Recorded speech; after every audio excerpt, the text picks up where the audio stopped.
হযরত আবু সালেহ মুসা জঙ্গি তিনি এত বেশি আল্লাহ পাকের ভীরু ছিলেন, আল্লাহ ওয়ালা ছিলেন, যে সামান্য একটি নদীতে ভেসে আসা সেব ফলের খাওয়ার কারণে তার জীবনটাই শেষ করেছেন। সুবহানাল্লাহ। কিভাবে? এই ইতিহাস আমরা সকলে জানি। আব্দুল কাদের জিলানী রহমতুল্লাহ আলাইহির পিতা হযরত আবু সালেহ মুসা জঙ্গি তিনি ফুরাত নদীর তীরে বসা রয়েছেন। প্রখর রোদে, তাপে, গরমে, তৃষ্ণার্ত অবস্থায়, ক্ষুধার্ত অবস্থায় জঙ্গলের পাশে ফুরাত নদীর তীরে তিনি বসা রয়েছেন। তিনি চিন্তা ভাবনা করতেছেন কিভাবে আল্লাহ তাআলাকে রাজি খুশি করা যায়, কিভাবে আল্লাহ পাকের ইবাদত বন্দেগী করা যায়। এই ভাবতে ভাবতে তিনি দেখতেছেন ওই ফুরাত নদী থেকে একটি সেব ফল ভেসে আসতেছে। সুবহানাল্লাহ। তিনি তো ছিলেন ক্ষুধার্ত। এই ক্ষুধার্ত ব্যক্তি আবু সালেহ মুসা তিনি ওই সেব ফলটি নিলেন এবং তার থেকে কিছু ভক্ষণ করলেন। সুবহানাল্লাহ।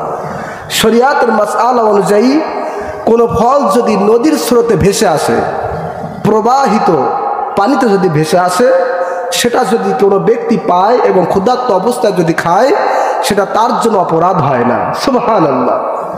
কিন্তু আব্দুল কাদের জিলানী রহমতুল্লাহ আলাইহির পিতা আবু সালেহ মুসা তিনি কেমন মাপের মানুষ ছিলেন, কেমন মাপের আল্লাহর ওলি ছিলেন, তিনি ওই সামান্য সেব ফলটি নদীর স্রোতে ভেসে আসা ওই ফলটি ভক্ষণ করার কারণে নিজের মধ্যে অত্যন্ত অস্থিরতা, নিজেকে অত্যন্ত ভারাক্রান্ত মনে করতেছেন।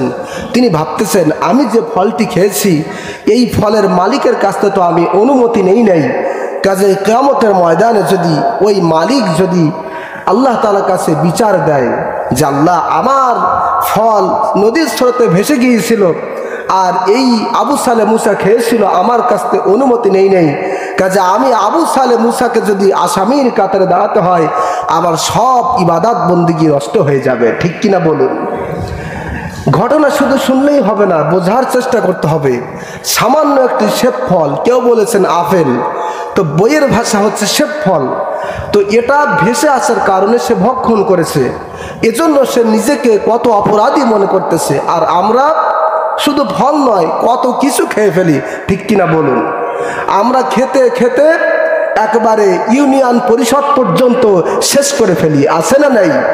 খেতে খেতে সংসদ ভবন পর্যন্ত শেষ হয়ে যায়, আমাদের খাওয়ার কোনো শেষ হয় না। ঠিক কিনা বলুন? আব্দুল কাদের জিলানী রহমতুল্লাহ আলাইহির পিতা আবু সালেহ মুসা তিনি চিন্তা করতেছেন আমি যদি আল্লাহ তাআলার দরবারে আসামি হয়ে যাই তাহলে আমার ইবাদত তো সব শেষ হয়ে যাবে। কেননা রাসূল কারীম সাল্লাল্লাহু আলাইহি সাল্লাম হাদিসের মধ্যে বলেছেন ওয়া মাতআমুহু হারাম ওয়া মাশরাবুহু হারাম ওয়া মালবাসুহু হারাম ওয়া গুযিয়া বিল হারাম। সুবহানাল্লাহ। নবীজি বলেছেন যার খাদ্য হারাম, যার পানীয় হারাম, যার পরিধেয় বস্ত্র কাপড়টা হারাম, ওই ব্যক্তির দোয়া আল্লাহ তাআলা দরবারে কবুল হবে না। আল্লাহু আকবার।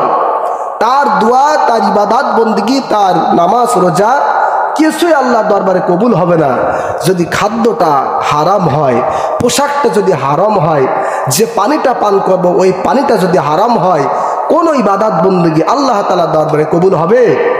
জোরে বলেন হবে? হবে না। তিনি তো খেয়ে ফেলেছেন মনের ভুলে, এখন নিজে নিজে অনুশোচনা হচ্ছেন কি করব, আমি তো ইবাদত বন্দেগী করে আল্লাহর জাহান্নামে যেতে চাই না।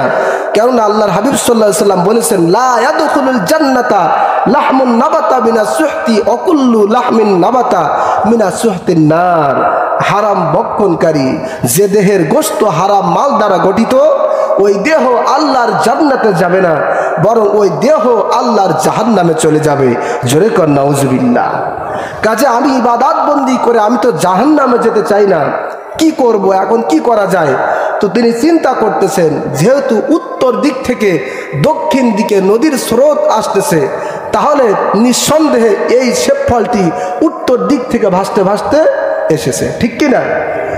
নদীর স্রোত উত্তর দিক থেকে দক্ষিণ দিকে, তার মানে এই ফলটি দক্ষিণ দিকে নয় বরং উত্তর দিক থেকে আসতেছে। আমি আবু সালেহ মুসা যদি এই ফলটির মালিকের সন্ধান করতে শুরু করি, আমার জীবনও যদি চলে যায়, তারপরও আমি আল্লাহ তাআলার দরবারে বলতে পারবো আল্লাহ আমি একটি ভুল করে ফেলেছিলাম, এই মালিকের কাছে ক্ষমা চাওয়ার জন্য জীবন শেষ করেছি, তারপরও আমি হয়তোবা তাকে পাই নাই, তবে চেষ্টা তো আমার করতে হবে। ঠিক কিনা? বাবাজিরা আমার, প্রিয় বন্ধুগণ আমার, আব্দুল কাদের জিলানী রহমাতুল্লাহ আলাইহির পিতা হযরত আবু সালেহ মুসা তিনি এবার দক্ষিণ দিক থেকে নদীর উত্তর দিকে চলতে শুরু করলেন। চলতে চলতে চলতে চলতে একদিন নয়, 2 দিন নয়, কয়েকদিন পার হয়ে গেল। কোথায় সে ফল, কোথায় ফলের মালিক, কোনো সন্ধান খুঁজে পায় না। সুবহানাল্লাহ। একটু চিন্তা করুন, আপনি আর আমি যদি হতাম, যদি এতটুকু অনুশোচনা হতো যে আমার মাপ চেয়ে নেওয়া দরকার, সেক্ষেত্রে আপনি আমি হয়তো বা 1 দিন বা 2 দিন সময় কাটিয়ে বাদই দিতাম যে দরকার নেই, আমি তো চেষ্টা করেছি, ঠিক কি না? কিন্তু সেটা না করে তিনি যতই দিন যাচ্ছে ততই মনের মধ্যে ভয় সৃষ্টি হচ্ছে, আল্লাহ আমি কি মালিককে পাবো না, তার কাছ থেকে কি আমি ক্ষমা চেয়ে নিতে পারবো না। এই অনুপ্রেরণা নিয়ে, এই আশা নিয়ে মালিকের সন্ধানে দিন চলে যাচ্ছে, তারপরেও সামনের দিকে এগিয়ে যাচ্ছে। সুবহানাল্লাহ। বাবাজিরা আমার, 1 দিন নয়, 2 দিন নয়, কয়েকদিন অতিবাহিত হয়ে গেল।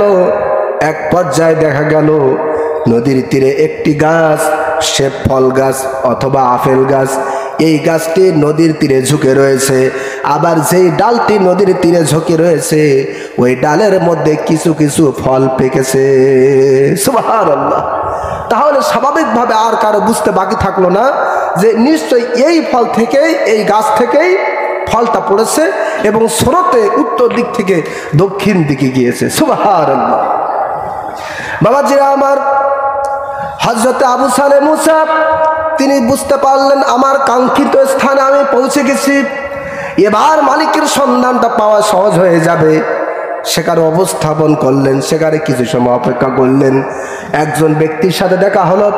বললেন, বাবাজি আমি জানতে চাই, এই যে নদীর তীরে একটি গাছ, এই গাছের মালিকের বাড়ি কোথায়? সুবহানাল্লাহ। তিনি বললেন, এই যে গাছ রেখে একটু ভিতরে যে একটি মোটামুটি নির্জন একটি এলাকা, সেই এলাকার মধ্যে একজন দরবেশের গাছ, সে ওইখানে অবস্থান করে। সুবহানাল্লাহ। প্রিয় ভাইরা আমার, হযরত আবু সালেহ মুসা চলে গেলেন।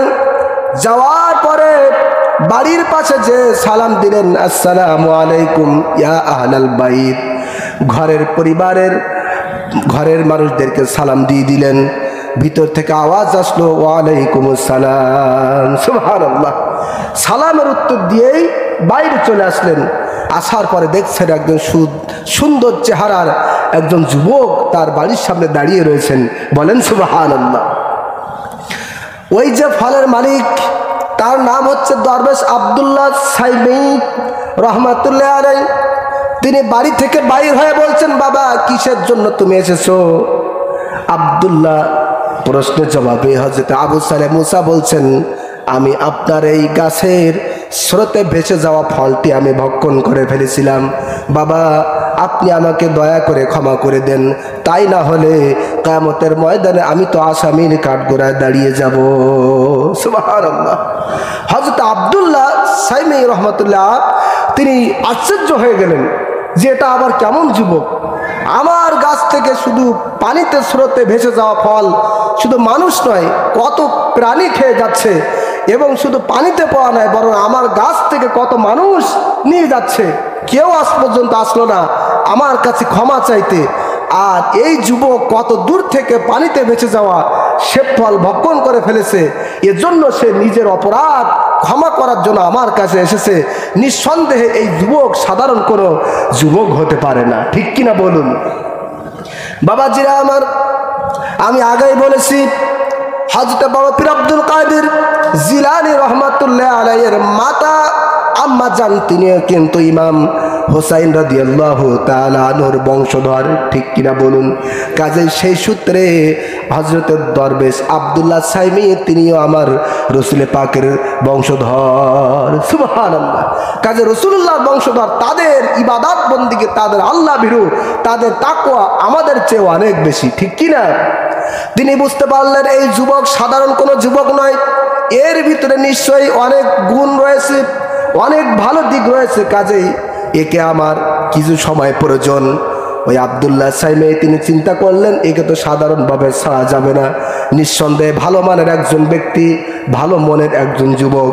কাজেই তিনি বললেন যে রে যুবক, তুমি যেহেতু নদীর স্রোতে ভেসে যাওয়া ফল ভক্ষণ করেছো, সাধারণ মানুষের কাছে এটা তেমন অন্যায়ের কাজ না, গুনাহের কাজ না, কিন্তু তোমার বংশ তো অনেক উচ্চ মর্যাদার, তুমি তো রাসূল পাকের আওলাদ, তোমার জন্য এটা কিন্তু অনেক বড় অপরাধ। সুবহানাল্লাহ। তিনি বলে নিলেন এটা সাধারণ মানুষের কাছে তেমন মূল্যায়ন নাই, কিন্তু তুমি যেহেতু রাসূলুল্লাহর বংশধর, তোমার কাছে কিন্তু এটা অনেক বড় অপরাধ। কাজে তুমি যদি মাপ চেয়ে নিতে হয়, আমার কাছ থেকে যদি ক্ষমা চাইতে হয়, ক্ষমা পেতে হয়, 12 বছর বিনা বেতনে আমার বাড়িতে চাকর হিসাবে থাকতে হবে। বলেন সুবহানাল্লাহ। কয় বছর? জোরে বলেন কয় বছর? 12 বছর। ওই আব্দুল কাদের জিলানী রহমতুল্লাহ আলাইহির পিতার জায়গায়, আবু সালেহ মুসার জঙ্গি জায়গায় যদি আমরা হতাম, কি বলতাম? ধুস, আমি এই সামান্য একটি ফল ভক্ষণ করার কারণে 12 বছর কাটাতে হবে, তোমার ক্ষমার আমার দরকার নাই। ঠিক কিনা বলুন? কি সাধারণভাবে আমরা এটা বলতাম না? এটা আমাদের কথা। কিন্তু যারা আল্লাহর ওলি, যারা উচ্চ মর্যাদায় বংশীয়, যারা রাসূল পাকের আওলাদ, তাদের চিন্তা ভাবনা এমন ছিল না। সুবহানাল্লাহ। তিনি চিন্তা করতেছেন আমাকে ক্ষমা পেতেই হবে, মাপ চেয়ে নিতেই হবে, তাতে যদি শুধু 12 বছর কেন, সারা জীবনটাও যদি দিতে হয়, আমি আবু সালেহ মুসা প্রস্তুত রয়েছি। সুবহানাল্লাহ। দরবেশ আব্দুল্লাহ সাইমে শর্ত দিলেন, 12 বছর বিনা বেতনে, বিনা পারিশ্রমিকে চাকর হিসাবে আমার বাড়িতে যদি থাকতে পারো, তাহলে তোমার অপরাধ, তোমার অন্যায় ক্ষমা করা যায় কিনা আমি চিন্তা করে দেখব। সুবহানাল্লাহ। তোমাকে যে মাফ করবো আমি এ কথা বলছি না, বরং 12 বছর পরে তোমার আচার আচরণে, তোমার ব্যবহারে যদি আমি খুশি হই, তোমাকে মাফ করা যায় কিনা এটা আমি চিন্তা করব। সুবহানাল্লাহ।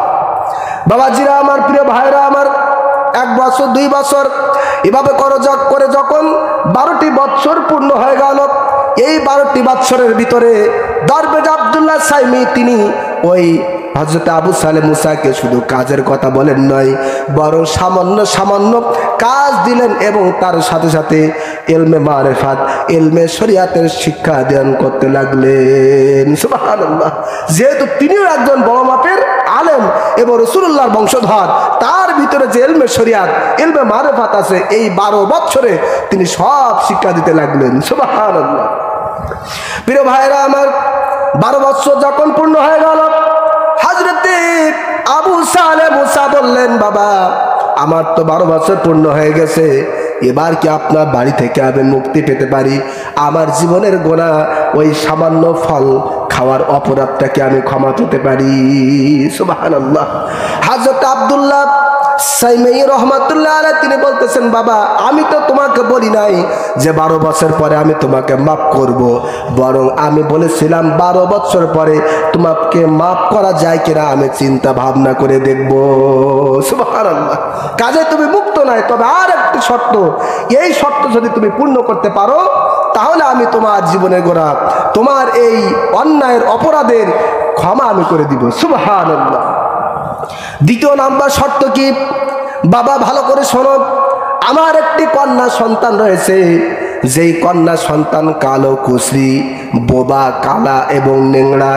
এই সন্তানকে আমি বিবাহের উপযুক্ত হয়েছে, এই সন্তানকে আমি তোমার সাথে বিবাহ দিতে চাই। আর বিবাহের পরে যদি 2টি বছর আমি আব্দুল্লাহ সাহেবের বাড়িতে তুমি যদি অবস্থান করো, তারপর থেকে আমি তোমার এই গুনাহ মাফ করে দিব। সুবহানাল্লাহ। তোমার অপরাধ আমি ক্ষমা করে দিব। সুবহানাল্লাহ। কত বছর? 2 বছর। 12 বছর খাটার পরে, শুধু শুনলে হবে না, একটু বুঝবেন। 12 বছর খাটার পরে দ্বিতীয় শর্ত, আমার একটি কন্যা সন্তান রয়েছে, তাও ভালো না, বরং আপনার কালো, কুশ্রী, এরপরে বোবা, কথা বলতে পারে না, নেংড়া, হাঁটতে পারে না, অন্ধ, এই মেয়েকে তুমি যদি বিবাহ করো এবং বিবাহের পরে যদি 2 বছর আমার বাড়িতে কাটাও, তারপর আমি তোমাকে মুক্তি দিব। সুবহানাল্লাহ। ওই যে আগেই বলেছিলাম, হযরত আবু সালেহ মুসা তিনি কিন্তু আমাদের চিন্তা ভাবনার মতো মানুষ নয়। আমাদের ধ্যান ধারণার মানুষ নাই। তিনি চিন্তা করলেন যেহেতু এই একটি শর্ত মানলেই আমার অপরাধের কথা, আমার অপরাধ মাফ হয়ে যাবে, তিনি সহজে রাজি হয়ে গেলেন। আর রাজি হয়ে যাওয়ার পরে হযরত দরবেশ আব্দুল্লাহ সাইমি তিনি বিবাহের ব্যবস্থা করে দিলেন। সুবহানাল্লাহ, কত কঠিন! প্রথমে 12 বছর থাকতে হবে বিনা বেতনে চাকর হিসাবে।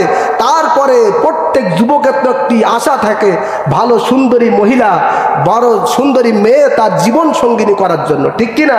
তার পরিবর্তে আবার কালো কুস্তি বোবা নেংড়া খোড়া মেয়ে বিবাহ করতে হবে, তাতেও তিনি রাজি হয়ে গেলেন। তিনি মোটেও দেরি করলেন না। সুবহানাল্লাহ। হযরত দরবেশ আব্দুল্লাহ সাইমি তিনি বিবাহের ব্যবস্থা করে দিলেন।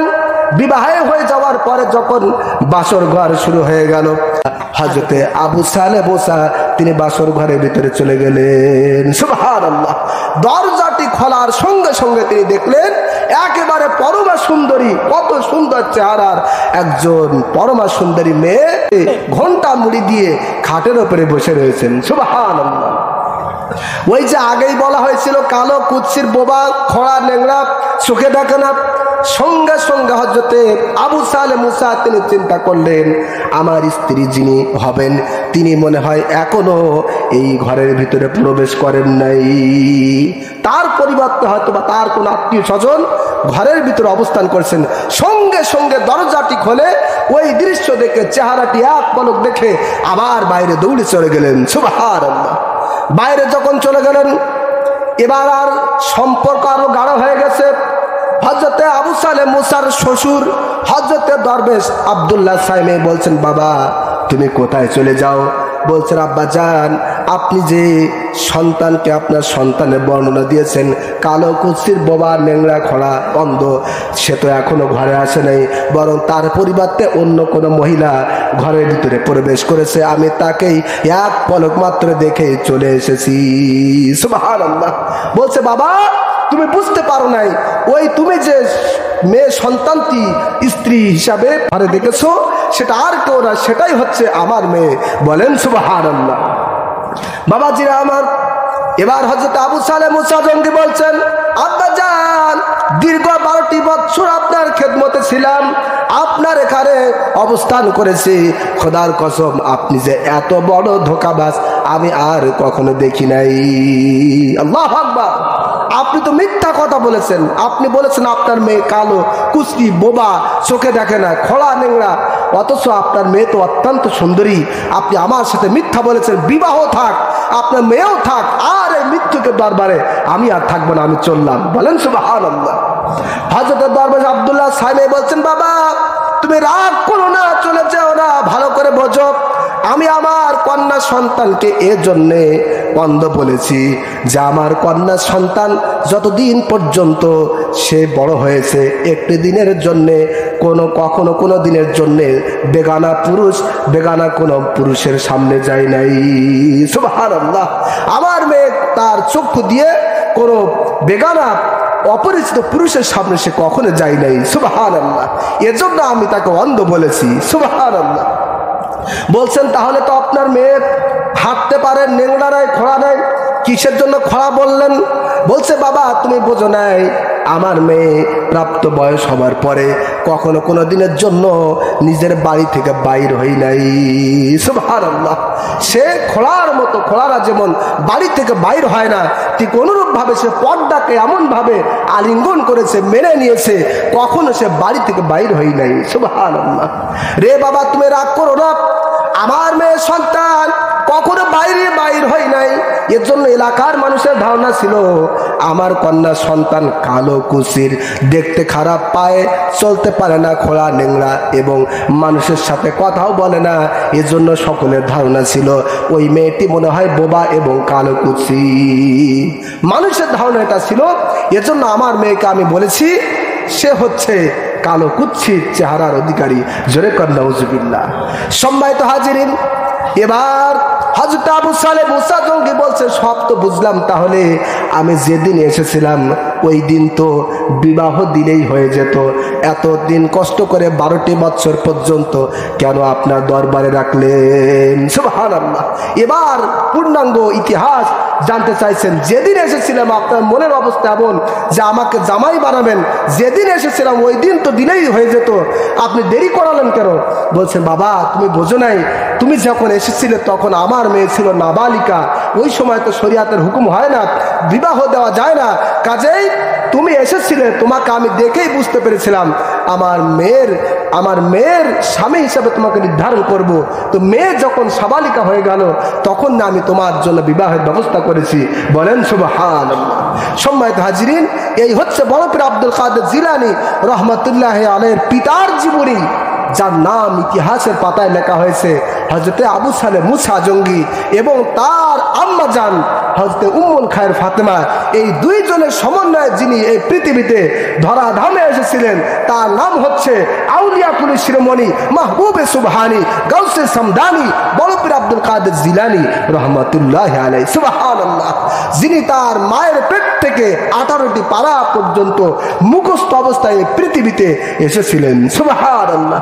শুধু তাই নয়, বড় পীর আব্দুল কাদের জিলানী রহমতুল্লাহ আলাইহি তিনি তার চর্মচক্ষে আমার রসুল পাকের দিদার, রসুলুল্লাহর স্বপ্নে বহুবার দেখেছেন। সুবহানাল্লাহ। কাজে সেই বড় পীর আব্দুল কাদের জিলানী রহমতুল্লাহ আলাইহির ফাতায়ে আজদম ওফাত দিবস উপলক্ষে আজকে আমাদের বাদেশা অনুষ্ঠান। আমরা খুশি না বেজার? সবাই বলেন আমরা খুশি না বেজার? এটা তো শুধুমাত্র বড় পীর আব্দুল কাদের জিলানী রহমতুল্লাহ আলাইহির পিতার জীবনী সম্পর্কে কিছুটা শোনালাম, এখনো অনেক আলোচনা রয়ে গেছে যেগুলো আমরা আমাদের মেহমান থেকে আমরা শুনবো।